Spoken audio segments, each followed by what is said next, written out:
timu yako watu wako na supu, ndio maana hawawezi cheza, wameshiba. Piga saba.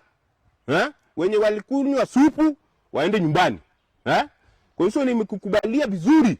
Sasa hao wenye walikunywa supu, Osoro atakwambia, nishamwambia, akuambie wenye walikunywa supu kutoka kwa upande yako. Kama walikunywa supu, wapigwe sub, wengine waingie. Tunataka kufunga goal, alafu tuendelee na maneno. Sawa sawa? We Toboa, hakuna mtu anakutisha.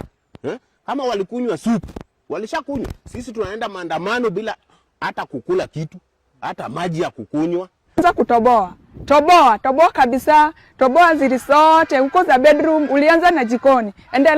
Endelea kwa Ruto, Gachagua, utoboe zili zote. Unafanya vizuri kama kijana wetu. Endelea kutoboa kabisa. Usitishwe. Ukitishwa ukuje hapo Kisii tukutane. Toboa, endelea kutoboa. Hata ile supu nitakupea. Kuja. Endelea kutoboa kabisa.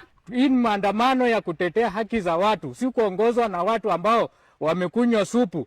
Osoro tafadhali, asante sana. Endelea kutoboa. Saa hizi umetoa tu ya city. Osoro, ingia kule ndani bedroom. Toa yote, tujue ni kina nani hao. Na pia tumebaki tu na miaka 3. Wanadhani wao ni viongozi, hawataendelea kuongoza, wataenda tu kutamani tena kurudi pale. Tuko na viongozi hapa chini, wanaweza fanya mambo mazuri, lakini kwa sababu ya pesa, tunapeleka watu ambao wanaenda kuchukua mali yetu. Tafadhali mwananchi wa kawaida, umeona kile kimefanyika leo.